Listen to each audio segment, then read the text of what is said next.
Autobiography of a Yogi by Paramahansa, Yogananda. Chapter 2. My Mother's Death and the Mystic Amulet. My mother's greatest desire was the marriage of my elder brother. Ah, when I behold the face of Ananda's wife, I shall find heaven. On this earth, I frequently heard mother express in these words her strong Indian sentiment for family continuity. I was about 11 years old at the time of Ananda's betrothal. Mother was in Calcutta, joyously supervising the wedding preparations. Father and I alone remained at our home in Bareilly in northern India, whence father had been transferred after 2 years at Lahore. I had previously witnessed the splendor of nuptial rites for my 2 elder sisters, Roma and Uma. But for Ananta, as the eldest son, plans were truly elaborate. Mother was welcoming numerous relatives, daily arriving in Calcutta from distant homes. She lodged them comfortably in a large, newly acquired house at 50 Amherst Street. Everything was in readiness, the banquet delicacies, the gay throne, on which brother was to be carried to the home of the bride-to-be, the rows of colorful lights, the mammoth cardboard elephants and camels, the English, Scottish, and Indian orchestras, the professional entertainers, the priests for the ancient rituals.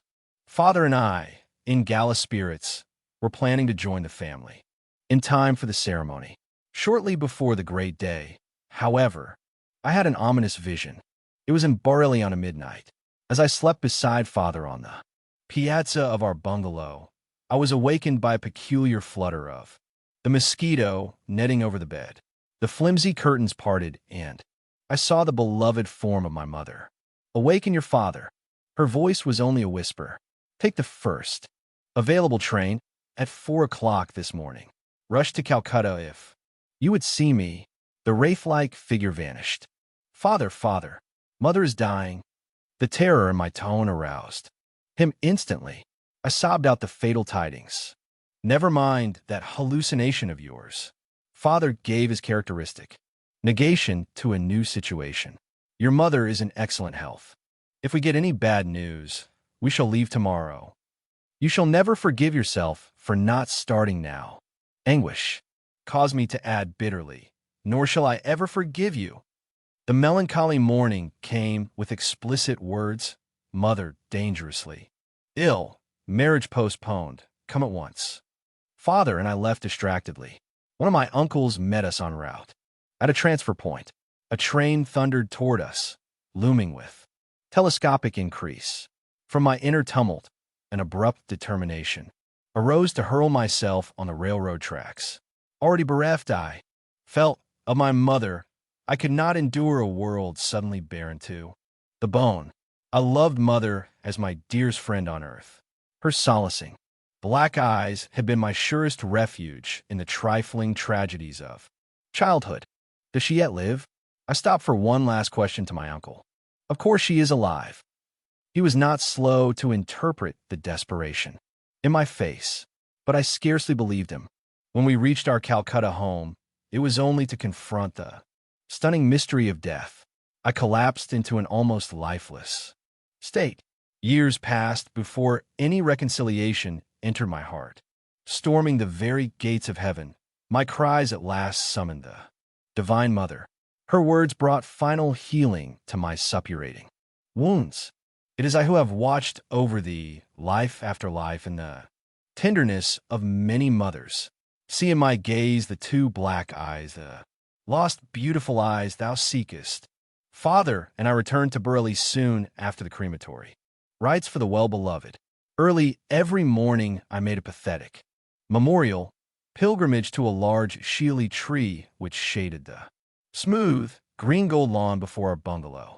In poetical moments, I thought that the white shealy flowers were strewing themselves with a willing devotion over the grassy altar. Mingling tears with the dew, I often observed a strange, otherworldly light emerging from the dawn. Intense pangs of longing for God assailed me. I felt powerfully drawn to the Himalayas. One of my cousins, fresh from a period of travel in the holy hills, visited us in Bareilly. I listened eagerly to his tales about the high mountain abode of yogis and swamis. FN 2-1. Let us run away to the Himalayas. My suggestion one day to Dvarka Prasad, the young son of our landlord in Bareilly, fell on unsympathetic ears. He revealed my plan to my elder brother, who had just arrived to see father. Instead of laughing lightly over this impractical scheme of a small boy, Ananta made it a definite point to ridicule me. Where's your orange robe? You can't be a Swami without that.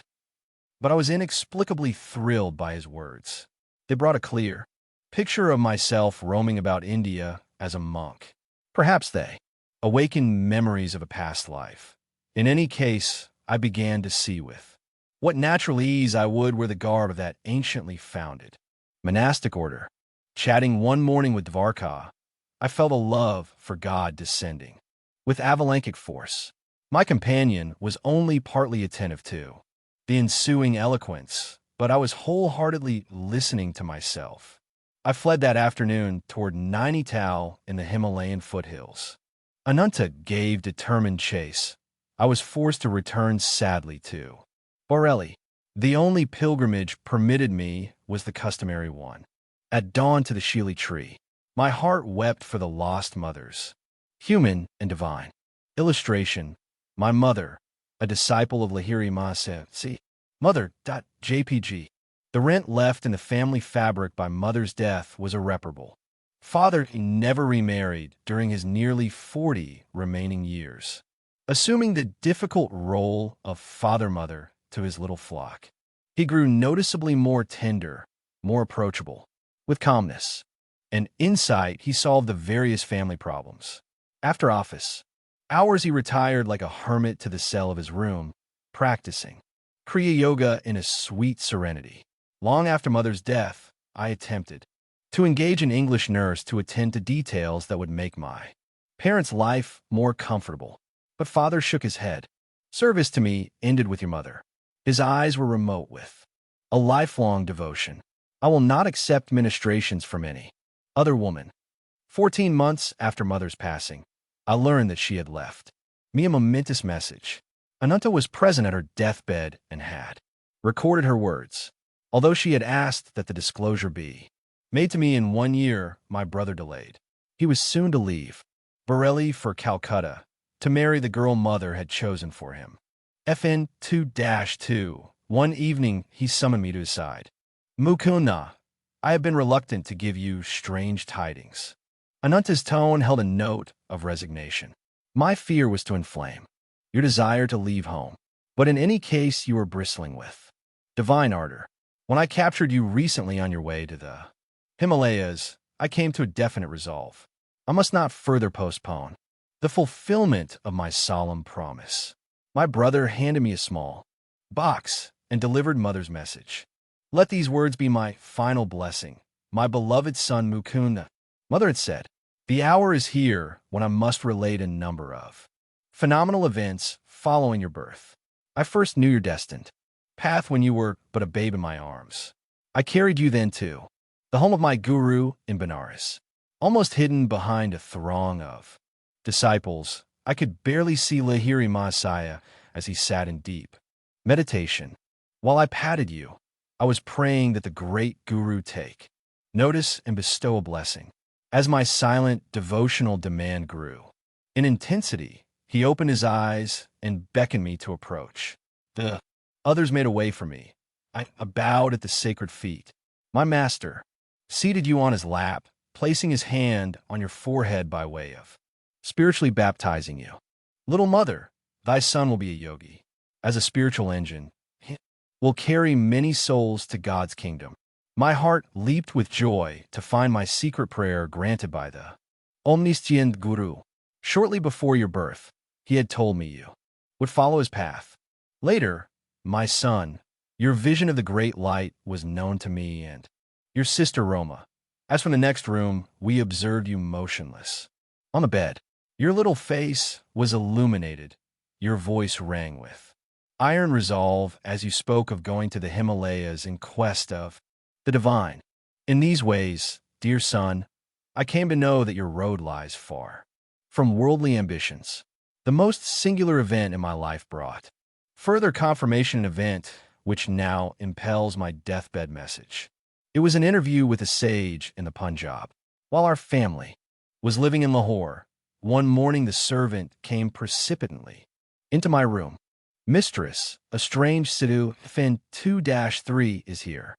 He insists that he see the mother of Mukund. These simple words struck a profound chord within me. I went at once to greet the visitor.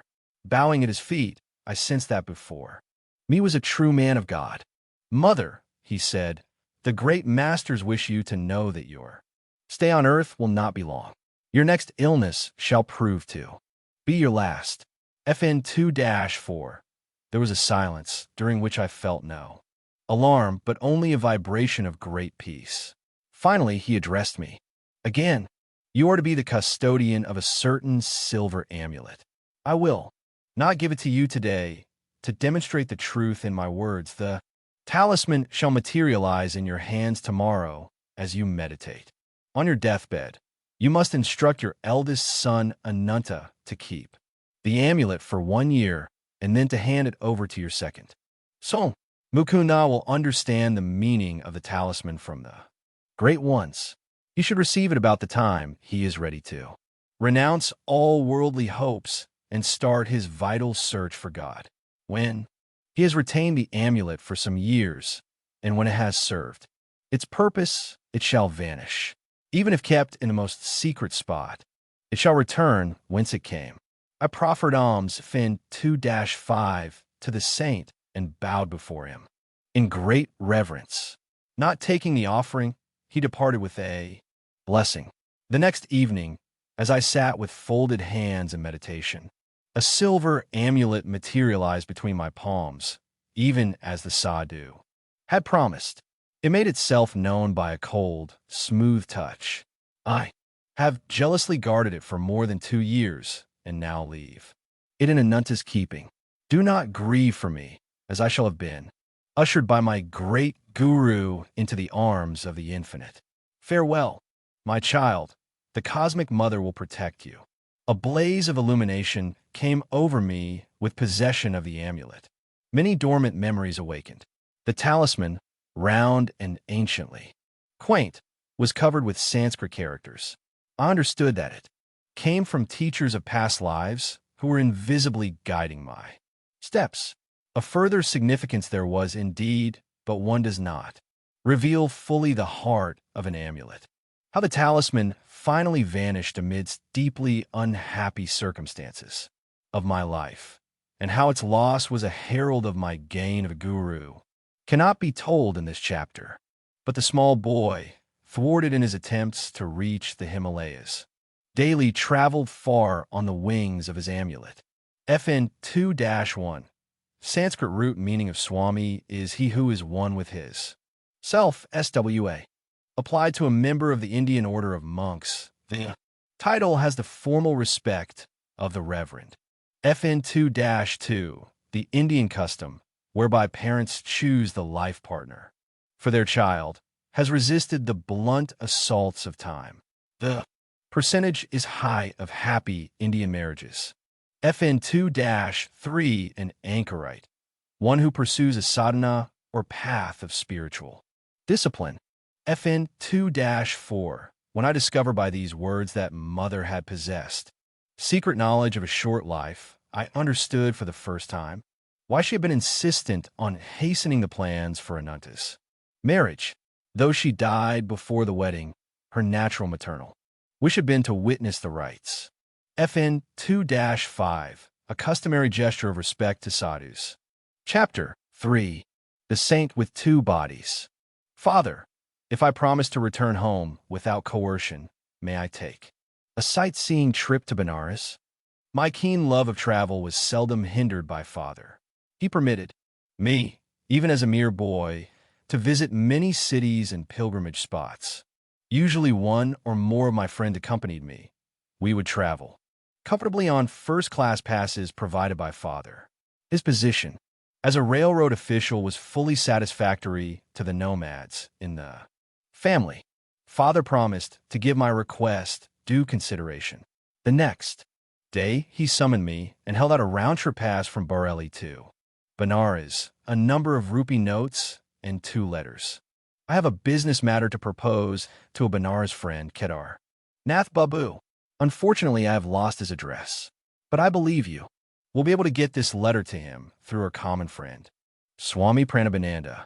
The Swami, my brother disciple, has attained an exalted spiritual stature. You will benefit by his company. This second note will serve as your introduction. Father's eyes twinkled as he added, Mind, no more flights from home. I set forth with the zest of my 12 years, though time has never dimmed my delight in new scenes and strange faces. Reaching Benares, I proceeded immediately to the Swami's residence. The front door was open. I made my way to a long hall-like room on the second floor. A rather stout man, wearing only a loincloth, was seated in lotus posture on a slightly raised platform. His head and unwrinkled face were clean-shaven. A beatific smile played about his lips. To dispel my thought that I had intruded, he greeted me as an old friend. Ali Baba Anand, bliss to my dear one. His welcome was given heartily. In a childlike voice, I knelt and touched his feet. Are you Swami Pranabananda? He nodded. Are you Bhagavati's son? His words were out before I had time to get father's letter from my pocket. In astonishment, I handed him the note of introduction, which now seemed superfluous. Of course I will locate Kedar Nath Babu for you. The saint again surprised me by his clairvoyance. He glanced at the letter and made a few affectionate references to my parent. You know, I am enjoying 2 pensions. One is by the recommendation of your father, for whom I once worked in the railroad office. The other is by the recommendation of my heavenly Father, for whom I have conscientiously finished my earthly duties in life. I found this remark very obscure. What kind of pension, sir, do you receive from the heavenly Father? Does he drop money in your lot? He laughed. I mean a pension of fathomless peace, a reward for many years of deep meditation. I never crave money now. My few material needs are amply provided for. Later you will understand the significance of a second pension. Abruptly terminating our conversation, the saint became gravely motionless. A sphinx-like air enveloped him. At first his eyes sparkled, as if observing something of interest, then grew dull. I felt abashed at his pauciliquy. He had not yet told me how I could meet father's friend. A trifle restlessly, I looked about me in the bare room, empty except for us two. My idle gaze took in his wooden sandals lying under the platform seat. Little sir, if in 3-1 don't get worried. The man you wish to see will be with you in half an hour. The yogi was reading my mind. Feat not too difficult at the moment. Illustration, Swami Pranabananda, the saint with 2 bodies, an exalted disciple of Lahiri Mahasaya. See Pranabananda.jpg. Again he fell into inscrutable silence. My watch informed me that 30 minutes had elapsed. The Swami aroused himself. I think Kedarnath Babu is nearing the door. I heard somebody coming up the stairs. An amazed incomprehension arose suddenly. My thoughts raced in confusion. How is it possible that father's friend has been summoned to this place without the help of a messenger? The Swami has spoken to no one but myself since my arrival. Abruptly, I quitted the room and descended the steps. Halfway down, I met a thin, fair-skinned man of medium height. He appeared to be in a hurry. Are you Kedarnath Babu? Excitement colored my voice. Yes. Are you not Bhagavati's son who has been waiting here to meet me? He smiled in friendly fashion. Sir, how do you happen to come here? I felt baffled resentment over his inexplicable presence.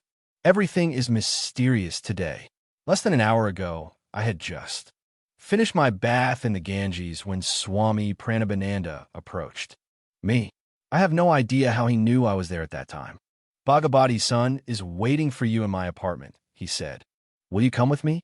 I gladly agreed. As we proceeded hand in hand, the Swami in his wooden sandals was strangely able to outpace me though I wore these stout walking shoes. How long will it take you to reach my place? Pranabanandaji suddenly halted to ask me this question. About half an hour. I have something else to do at present. He gave me an enigmatical glance. I must leave you behind. You can join me in my house. We're Bhagavati's son, and I will be awaiting you. Before I could remonstrate, he dashed swiftly past me and disappeared in the crowd. I walked here as fast as possible. This explanation only increased my bewilderment. I inquire how long he had known the Swami. We met a few times last year, but not recently. I was very glad to see him again today at the bathing Ghat. I cannot believe my ears. Am I losing my mind? Did you meet him in a vision, or did you actually see him, touch his hand, and hear the sound of his feet? I don't know what you're driving at. He flushed angrily. I am not lying to you. Can't you understand that only through the Swami could I have known you were waiting at this place for me? Why, that man, Swami Pranabananda, has not left my sight a moment. Since I first came about an hour ago, I blurted out the whole story. His eyes opened widely. Are we living in this material age, or are we dreaming? I never expected to witness such a miracle in my life. I thought this Swami was just an ordinary man, and now I find he can materialize an extra body and work through it. Together we entered the saint's room. Look, those are the very sandals he was wearing at the Ghat.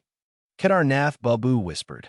He was clad only in a loincloth, just as I see him now. As the visitor bowed before him, the saint turned to me with a quizzical smile. Why are you stupefied at all this? The subtle unity of the phenomenal world is not hidden from true yogis. I instantly see and converse with my disciples in distant Calcutta.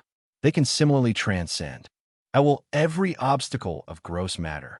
It was probably in an effort to stir spiritual ardor in my young breast that the Swami had condescended to tell me of his powers of astral radio and television.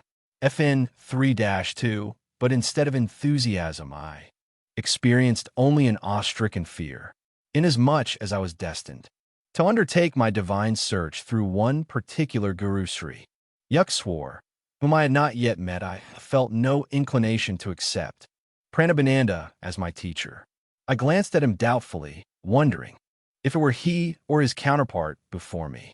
The master sought to banish my disquietude by bestowing a soul awakening gaze and by some inspiring words about his guru. Lahiri Mahasaya was the greatest yogi I ever knew. He was divinity itself in the form of flesh. If a disciple, I reflected, could materialize an extra fleshly form at will, what miracles indeed could be barred to his master? I will tell you how priceless is a guru's help. I used to meditate with another disciple for 8 hours every night.